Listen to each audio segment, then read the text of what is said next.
À 19h16, la Tanzanie vote, puis s'efface brutalement du monde connecté. L'après-midi, des fils d'électeurs étaient encore visibles. Quelques heures plus tard, une coupure totale engloutit radio, messages et images, et l'espace public cesse d'exister dès que l'infrastructure devient un point de contrôle stratégique. Que reste-t-il de la voix citoyenne quand la visibilité s'éteint et pourquoi cette scène résonne-t-elle jusqu'au Sahel d'Ibrahim Traoré, bien au-delà de Dar es Salaam? Ce n'est pas un incident isolé, mais un futur possible, le silence comme instrument politique reproductible ailleurs dès lors que personne ne peut plus vérifier. Ce récit ne se contente pas de décrire une nuit de blackout en Tanzanie. Il propose une grille de lecture pour comprendre comment le pouvoir agit lorsqu'il n'a plus besoin de convaincre, mais seulement d'interrompre. En Dix à 15 minutes, vous saurez reconnaître les mécanismes précis par lesquels la visibilité est suspendue et pourquoi cette suspension redéfinit silencieusement la relation entre État et société. L'enjeu est simple: apprendre à lire les signes avant que l'écran ne s'éteigne. Il ne s'agit ni d'un cas exotique ni d'un accident technique, mais d'un précédent qui concerne toute société connectée, dès lors que l'infrastructure numérique devient un levier stratégique. Ce qui se joue dépasse le cadre électoral. C'est la capacité d'un espace public à survivre lorsque la circulation de l'information est interrompue. Des trajectoires africaines distinctes ont déjà soulevé cette question, du Sahel d'Ibrahim Traoré aux capitales d'Afrique de l'Est, non pour les confondre, mais pour souligner un même point de tension. Comprendre ce moment, c'est comprendre ce qui pourrait advenir ailleurs, parfois plus près qu'on ne le pense. 33 coupures d'Internet ont été recensées en une seule année dans 16 pays africains. Ce chiffre suffit à changer la lecture de la nuit tanzanienne. La coupure n'apparaît plus comme une exception, mais comme l'activation d'un schéma déjà éprouvé ailleurs. Dans ce cadre, la disparition numérique de la Tanzanie à 19h16 n'est pas un accident qui dérape. Elle s'inscrit dans une continuité régionale où l'interruption devient une option intégrée à la gestion des crises politiques. La panne cesse d'être un échec technique pour devenir une décision silencieuse, capable de neutraliser en même temps la coordination citoyenne, la circulation des preuves et la pluralité des récits. Le silence n'est donc pas un vide, c'est une architecture. Avant la coupure, les signes de fragilité existaient déjà. Les files d'attente devant les bureaux de vote traduisaient moins une confiance sereine qu'un besoin d'être compté et reconnu. Depuis l'indépendance, un même parti dominait la scène politique, transformant progressivement un idéal fondateur en routine institutionnelle. Les réformes annoncées avaient suscité des espoirs, puis laissé place à un resserrement graduel de l'espace médiatique et de l'opposition. Lorsque les écrans se sont figés au milieu d'une phrase, cette tension latente est devenue visible. Dans les heures précédant 19h16, les rumeurs circulaient, les forces de sécurité se repositionnaient et les messages officiels tardaient à clarifier la situation. Le réseau fonctionnait encore, mais l'équilibre était déjà rompu. La coupure n'a pas créé la crise, elle l'a révélée. C'est pourquoi la comparaison régionale s'impose. Dans plusieurs débats africains, des analystes évoquent des trajectoires différentes mais traversées par une même question: qui décide de ce qui peut encore être vu? Du Sahel associé à Ibrahim Traoré jusqu'aux capitales d'Afrique de l'Est, le point commun n'est pas idéologique mais structurel. Lorsque la visibilité devient conditionnelle, le pouvoir n'a plus besoin d'argumenter. Il lui suffit d'appuyer sur l'interrupteur. Au cœur de cette nuit, deux trajectoires ordinaires éclairent ce que signifie la disparition d'un pays en temps réel. Acha, étudiante de 23 ans, avait voté à l'aube sous un parapluie usé, convaincue que le geste comptait tant qu'il restait visible. Lorsque les réseaux s'éteignent, ce geste banal se fragilise. Sa mère entame alors une recherche à travers une ville disloquée. passant d'hôpital en hôpital, plongé dans l'obscurité, sans liste, sans confirmation, seulement des visages inquiets. L'absence d'information transforme l'attente en angoisse méthodique. À l'autre extrémité de Dar et Salam, Moussa, jeune soldat, affecté près du terminal des ferries, incarnait l'envers du même effacement. Il s'était engagé pour financer ses études, pas pour devenir gardien du silence. Cette nuit-là, ses ordres changent sans cesse. Avancer, reculer, tenir la position. Face à lui, des silhouettes qui ressemblent davantage à ses amis qu'à des ennemis.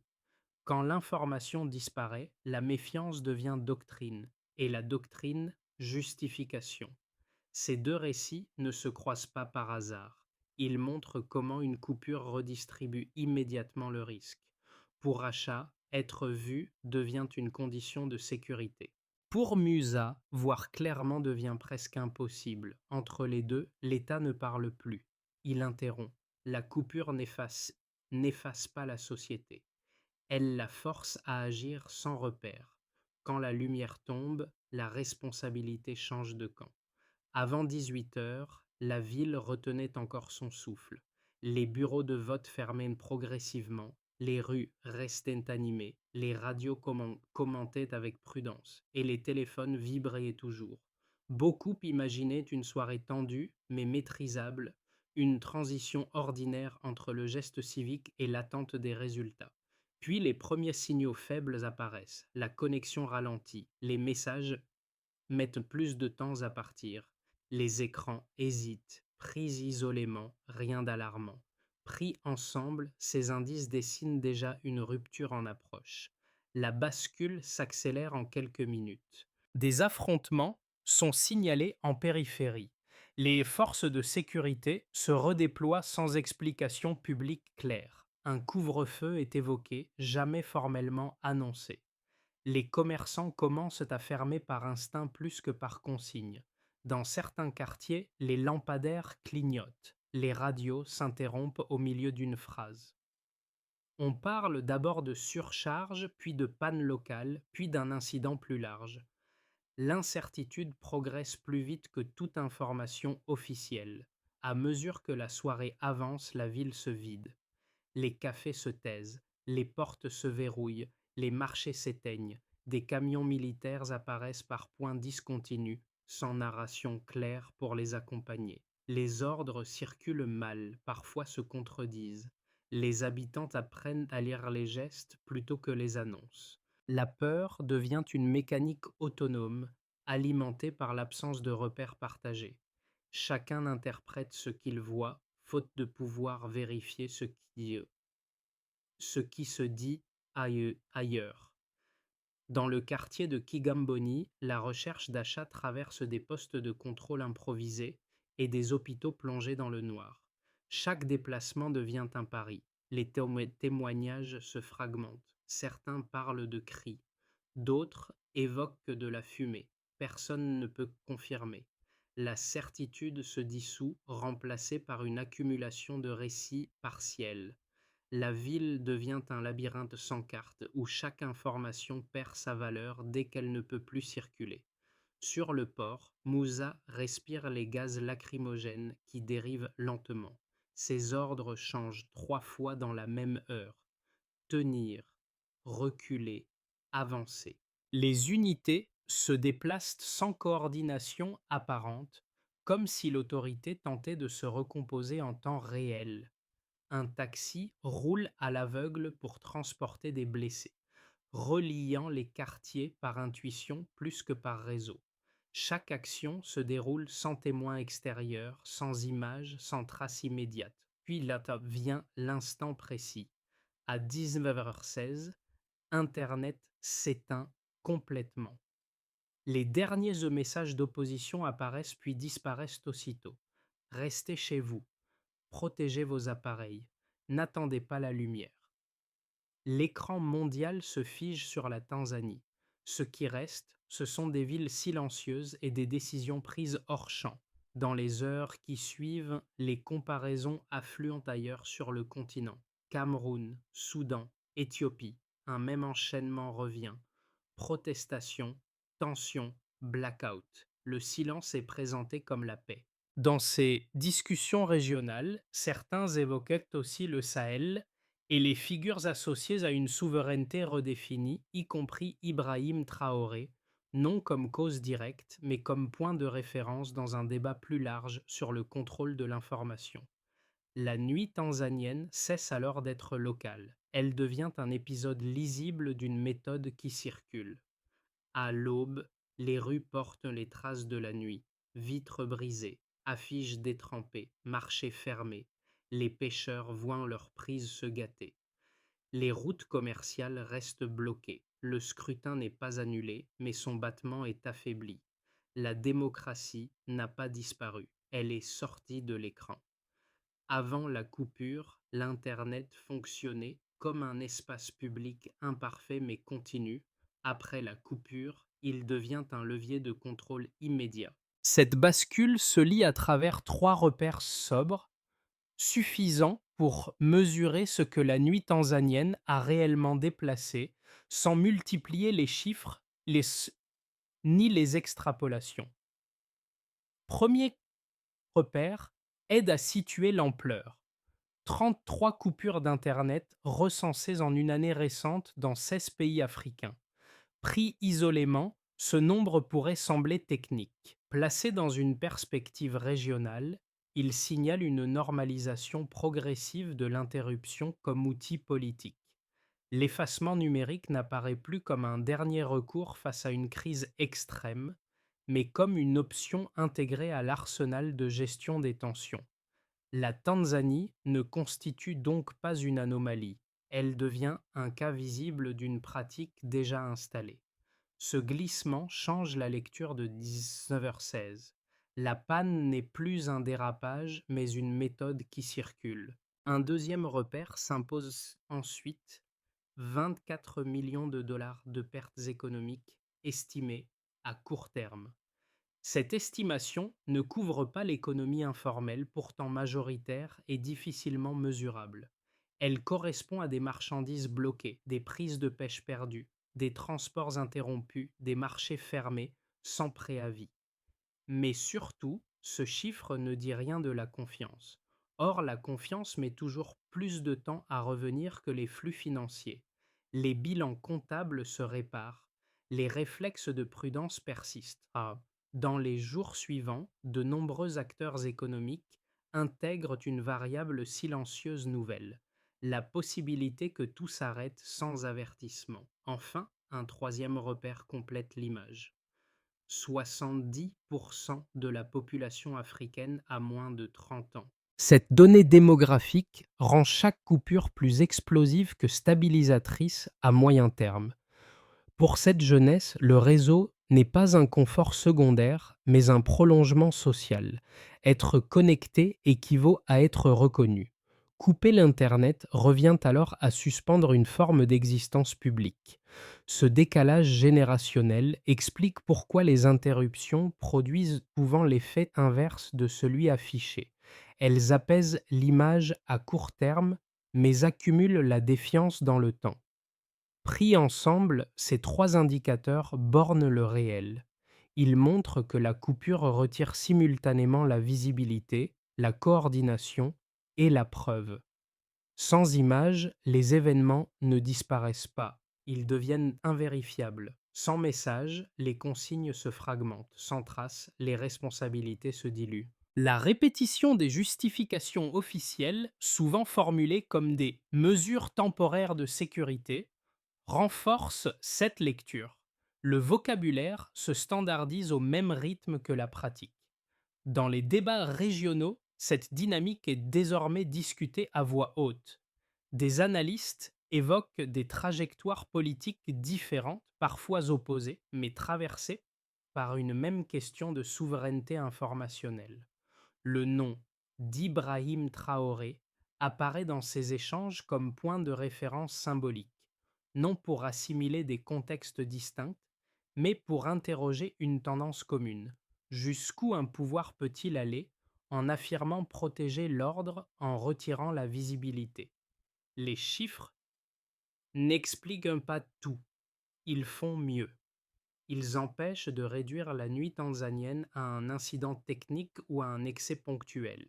Ils montrent une efficacité apparente à court terme, un coût tangible à moyen terme et une corrosion lente à long terme. La question qui reste ouverte n'est donc pas statistique, mais politique. Combien de fois un État peut-il appuyer sur l'interrupteur avant que le silence ne devienne sa principale preuve d'autorité? Deux lectures dominent lorsqu'il s'agit de justifier une coupure d'Internet en période de crise électorale. La première, avancée par les autorités et certains responsables sécuritaires, affirme que l'interruption temporaire des réseaux permet d'éviter l'escalade. Dans cette logique, les plateformes numériques amplifieraient les rumeurs, accéléreraient les mouvements de foule et compliqueraient le maintien de l'ordre. Couper la connexion serait alors une mesure préventive comparable à un couvre-feu informationnel destiné à gagner du temps et à protéger les vies en réduisant la circulation du chaos. Un second argument, plus technocratique, invoque la souveraineté des infrastructures. Internet, disent ses défenseurs, n'est pas un droit absolu, mais un service conditionné à la stabilité. En période de tension extrême, suspendre ce service relèverait d'un arbitrage pragmatique entre liberté et sécurité. Selon cette lecture, la priorité n'est pas la visibilité immédiate, mais le rétablissement ultérieur de l'ordre, quitte à accepter une opacité transitoire. L'État, en tant que garant ultime, resterait légitime à décider quand l'interrupteur doit être actionné. Ces deux arguments méritent d'être pris au sérieux. Internet peut effectivement accélérer des dynamiques incontrôlées. Les fausses informations circulent plus vite que les démentis. Des images sorties de leur contexte peuvent enflammer des situations déjà fragiles. Reconnaître ces risques est nécessaire pour éviter toute idéalisation naïve de l'espace numérique. Cependant, la nuit tanzanienne met en lumière une faille centrale dans ce raisonnement. Le silence n'a pas supprimé la violence, il l'a déplacée hors champ. Les affrontements n'ont pas cessé lorsque les réseaux se sont éteints. Ils sont simplement devenus impossibles à documenter. Les ordres contradictoires reçus par les forces de sécurité, les hôpitaux débordés travaillant sans coordination et les familles cherchant des proches sans liste ni confirmation montrent que l'absence d'information a ajouté de la confusion là où l'argument sécuritaire promettait de la clarté. Quant à la souveraineté technique, elle se heurte à une réalité sociale simple. Lorsqu'un État coupe la visibilité, il coupe aussi les mécanismes de responsabilité. Sans témoin, sans preuve, sans contre-récit, la confiance s'érode plus vite que l'ordre ne se rétablit. Cette tension est d'ailleurs discutée dans d'autres contextes africains, y compris dans les débats où le nom d'Ibrahim Traoré apparaît comme référence symbolique d'une souveraineté informationnelle redéfinie. Le point décisif est là. Une action réellement protectrice réduit la peur. Or, cette nuit-là, la peur s'est étendue précisément au moment où l'information a disparu. Ce qui bascule au milieu du récit n'est pas la durée de la coupure, mais sa fonction réelle. La nuit tanzanienne révèle que l'interruption ne sert pas seulement à calmer une situation tendue, elle redessine le terrain politique lui-même. En retirant la visibilité, l'État ne suspend pas le débat, il le remplace par une asymétrie totale. D'un côté, une autorité qui continue de voir, de décider et de coordonner. De l'autre, une société rendue aveugle, privée de preuves, de relais et de contre-récits partageables. Ce déplacement change la nature du pouvoir. La coupure cesse d'être un outil de gestion de crise pour devenir un filtre. Ce qui est autorisé à exister publiquement, c'est uniquement ce qui peut circuler sans réseau. Le reste ne disparaît pas, il s'enfuit. Les événements continuent, les décisions aussi. Simplement, ils ne laissent plus de traces vérifiables à l'extérieur. C'est ici que la comparaison régionale prend tout son sens. Dans plusieurs analyses africaines, le nom d'Ibrahim Traoré apparaît comme symbole d'un débat plus large sur la souveraineté informationnelle, contrôler le récit ou contrôler l'infrastructure qui permet au récit d'exister. La nuit tanzanienne suggère que la seconde option est la plus efficace, précisément parce qu'elle agit sans discours, sans justification immédiate et sans image à contester. À ce point précis, une évidence s'impose. Si la visibilité est la dernière défense d'un espace civique, alors la coupure en marque la ligne de fracture. Les effets de la nuit tanzanienne ne se répartissent pas uniformément. Ils se déploient selon 4 cercles distincts, chacun révélant une facette précise du coût réel du silence imposé. Pour les citoyens ordinaires, la coupure transforme l'espace familier en territoire opaque. Les familles ne peuvent plus vérifier si leurs proches sont en sécurité. Les déplacements deviennent des décisions à l'aveugle, prises sans information fiable. Dans les hôpitaux, les patients arrivent sans possibilité de prévenir, sans liste centralisée, sans coordination numérique. L'absence de réseau ne suspend pas la vie quotidienne, elle la rend imprévisible. La peur ne naît pas d'une annonce officielle, mais de l'impossibilité de savoir. Être vu devient une condition de protection, et ne plus l'être une vulnérabilité immédiate. Pour l'économie et le commerce, l'impact est rapide et désorganisateur. Les marchés ferment sans synchronisation. Les produits périssables se détériorent. Les pêcheurs voient leur prise perdre toute valeur faute de débouchés. Les transporteurs restent bloqués, incapables de confirmer itinéraires et délais. Les pertes estimées donnent une mesure partielle de l'onde de choc, mais elles ignorent l'économie informelle pourtant dominante. Plus durable encore est l'effet sur la confiance. Après la coupure, chaque acteur intègre le risque d'un arrêt soudain. Cette anticipation silencieuse freine l'initiative bien au-delà de la nuit elle-même. Pour les institutions, la coupure révèle une centralisation extrême de l'information. Les canaux officiels restent actifs, diffusant un message uniforme présenté comme rassurant. En parallèle, les publications d'opposition disparaissent et les observateurs indépendants perdent tout accès. Cette asymétrie donne l'illusion d'un contrôle renforcé, mais elle expose aussi des failles internes. Les ordres contradictoires, les déploiements incohérents et la surcharge des services d'urgence montrent un appareil qui se raidit plus qu'il ne se stabilise. Le silence protège l'image, pas nécessairement la capacité d'action. À l'échelle régionale, enfin, la nuit tanzanienne agit comme un signal. Dans plusieurs capitales africaines, le débat s'intensifie. Une coupure est-elle une exception défensive ou un précédent stratégique? Les comparaisons émergent avec d'autres épisodes récents, et la question de la souveraineté numérique devient centrale. Le nom d'Ibrahim Traoré circule dans ces discussions comme référence symbolique, non pour assimiler des contextes différents, mais pour illustrer une interrogation partagée. Contrôler l'infrastructure suffit-il à redéfinir la légitimité politique? Pour une jeunesse connectée à l'échelle du continent, la réponse reste profondément incertaine. Ces 4 niveaux racontent la même histoire sous des angles distincts. Un pays peut disparaître brièvement des écrans, mais les conséquences, elles, s'inscrivent dans la durée.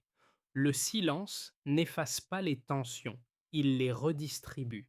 Et lorsqu'il se retire, il laisse derrière lui une société qui se souvient d'avoir été rendue invisible.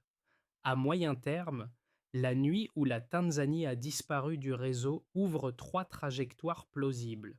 Elles ne prédisent rien. Elles décrivent des directions conditionnelles, dépendantes de choix politiques, d'acceptation sociale et de seuils de tolérance collectif. Dans une première trajectoire, celle d'une stabilisation fragile avec mémoire active. Si les autorités rétablissent progressivement les services sans reconnaître pleinement la portée civique de la coupure, alors La vie quotidienne reprend, mais avec prudence. Les marchés rouvrent, les transports se normalisent et les institutions communiquent davantage. Toutefois, la mémoire du silence persiste. Les citoyens intègrent l'idée qu'une interruption peut survenir sans avertissement. Cette anticipation modifie les comportements.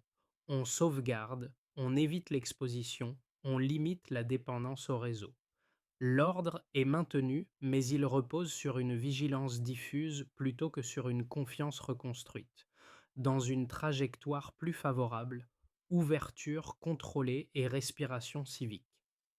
Si la coupure est interprétée comme un signal d'alerte plutôt que comme un succès tactique, alors des ajustements deviennent possibles. Des consultations publiques sont engagées, les restrictions médiatiques sont partiellement assouplies, des mécanismes de transparence sont mis en place pour documenter toute interruption future. Dans ce cadre, la jeunesse connectée redevient une force de proposition. L'État conserve l'initiative, mais accepte de partager la visibilité. La nuit du blackout n'est pas effacée. Elle devient d'un point de départ vers une normalisation plus robuste et dans une trajectoire plus sombre, normalisation du silence. Si la coupure est perçue comme efficace et politiquement peu coûteuse, alors elle s'installe comme précédent. Les périodes électorales suivantes s'accompagnent de restrictions préventives. Les interruptions deviennent plus fréquentes, plus ciblées, parfois justifiées par des arguments techniques. Les organisations civiles se heurtent à des obstacles croissants. Les voix dissidentes se déplacent vers des réseaux parallèles, moins visibles et plus fragmentés. Dans ce scénario, le silence n'est plus une exception. Il devient une méthode. Ces trajectoires partagent d'un point commun. Elles dépensent moins des discours que des seuils d'acceptation. Si la société considère l'interruption comme un coût inévitable, alors elle se répète. Si elle l'identifie comme une atteinte civique mesurable, alors elle recule. La recommandation de fond n'est pas normative mais analytique. Observer ce que l'État documente, ce que la société tolère et ce qui reste sans trace. C'est là que se joue l'avenir, non dans les annonces mais dans la gestion de la visibilité. Ce que révèle une nuit de blackout ne reste pas abstrait. Elle s'inscrit directement dans des trajectoires ordinaires, souvent absentes des communiqués officiels, mais décisives pour comprendre comment le silence politique devient une expérience intime et durable. Pour les jeunes connectés, la coupure agit comme une rupture identitaire. Leur quotidien repose sur la circulation continue des messages, des images et des preuves. Lorsque le réseau disparaît, ce n'est pas seulement un outil qui s'éteint, mais un espace d'existence sociale. Beaucoup découvrent alors que la liberté peut se mesurer à la capacité d'envoyer un signal, même bref. Une première réponse concrète consiste à diversifier les canaux de communication afin de ne pas dépendre d'un seul vecteur de visibilité. Pour les travailleurs du quotidien, l'impact est plus étalé, plus matériel, mais tout aussi profond. Vendeurs de marché, chauffeurs, pêcheurs ou enseignants voient leur routine se briser sans explication. Les trajets deviennent incertains, les transactions impossibles à confirmer, les revenus suspendus. Le silence n'est pas idéologique, il est économique. Une réponse minimale consiste à anticiper des solutions hors ligne fondées sur des relais locaux et des accords de proximité capables de maintenir une continuité, même dégradée. Pour ceux qui soignent, protègent ou accompagnent, la coupure révèle une surcharge invisible. Médecins, infirmières, volontaires et conducteurs doivent quand même compenser l'absence d'information par des décisions improvisées. Sans coordination, chaque geste coûte plus d'énergie, chaque erreur pèse davantage. Renforcer des protocoles de communication de crise indépendants du réseau général devient alors une nécessité opérationnelle. Ces trois expériences convergent vers une même leçon. Le silence ne frappe pas une société en bloc. Il fragilise personne par personne, métier par métier. Comprendre cette dimension humaine permet de dépasser le débat théorique et de mesurer ce que signifie réellement vivre dans un espace où la visibilité peut être retirée à tout moment. Sortir durablement d'une nuit où un pays a disparu du réseau ne dépend ni d'un discours rassurant ni d'un simple retour à la normale. Cela exige une série d'actions coordonnées pensées pour réduire la vulnérabilité au silence et restaurer la visibilité comme principe civique minimal. Pour commencer, il faut rétablir la traçabilité institutionnelle. Les commissions électorales, autorités judiciaires et organes de contrôle doivent documenter publiquement chaque interruption, qu'elle soit technique ou administrative. Cette documentation intervient dès la réactivation complète des services. L'indicateur clé n'est pas la rapidité du retour, mais la qualité des traces laissées. Rapports accessibles, chronologies vérifiables, données cohérentes. Sans traces, aucune responsabilité ne peut être évaluée. Ensuite, il s'agit de reconstruire la continuité du récit public. Rédaction locale, organisation civile et collectifs citoyens, recueil témoignages, images hors ligne et chronologie croisées dans les jours suivant la coupure. L'objectif n'est pas la confrontation immédiate, mais la restitution d'un horizon commun. Là où le blackout fragmente les récits, cette consolidation réintroduit une mémoire partageable. Puis, il devient essentiel de créer des filets de communication de secours. Universités, communautés techniques et ingénieurs développent des relais hors ligne capables de maintenir un minimum de signal en situation critique. Ces dispositifs se conçoivent en amont et se mesurent à leur capacité à fonctionner sans dépendre d'un interrupteur unique. Enfin, il faut fixer un seuil collectif régional. À l'échelle africaine, le débat sur la souveraineté numérique encadrée progresse. Dans ces échanges, des figures souvent citées comme Ibrahim Traoré apparaissent non comme modèle, mais comme repère d'une discussion plus vaste. L'enjeu est de reconnaître toute coupure comme une atteinte civique mesurable, sur un horizon de 6 à 12 mois. Ces étapes n'éliminent pas le risque, elles empêchent le silence de s'installer sans preuve. Au matin qui a suivi, l'image d'achat avançant sous son vieux parapluie est restée comme un fil discret. Ce n'était plus un symbole électoral, mais un geste obstiné. Continuer à marcher quand personne ne regarde. Sa mère, passant de couloir en couloir la nuit précédente, ne cherchait ni un discours ni une confirmation officielle, seulement un visage reconnaissable. Cette quête résume ce que le blackout a réellement produit. Une société contrainte de se reconnaître, sans miroir, privée de repères partagés. Les souvenirs de Moussa résonnent de la même manière. Ces ordres contradictoires, reçus dans l'obscurité, ont tracé une frontière fragile entre devoir et doute. Lorsque la lumière se retire, cette frontière devient floue et chacun doit décider seul de ce qu'il croit encore légitime. Ce sont ces décisions silencieuses, prises hors caméra, qui laissent les traces les plus durables, bien plus que les annonces diffusées après coup. Dans les discussions régionales, le nom d'Ibrahim Traoré circule alors comme point de comparaison, non pour juger des trajectoires distinctes, mais pour rappeler une question persistante.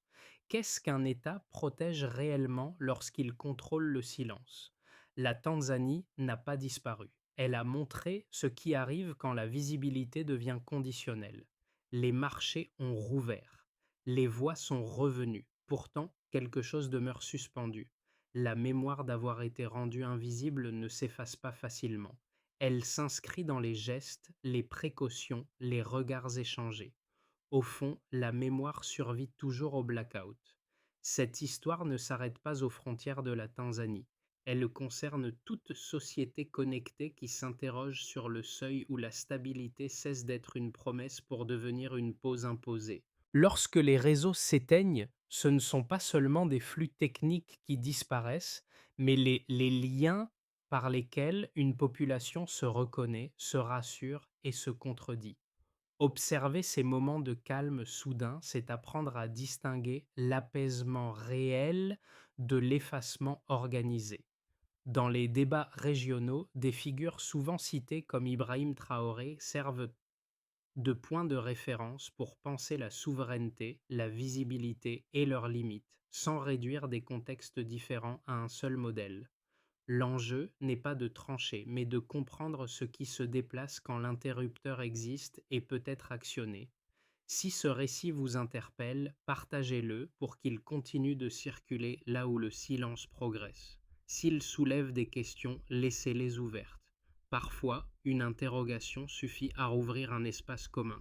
Et si vous pensez que la visibilité est un droit plutôt qu'un luxe, prenez un instant pour réfléchir à ce que signifie protéger une voix quand la lumière peut s'éteindre sans préavis.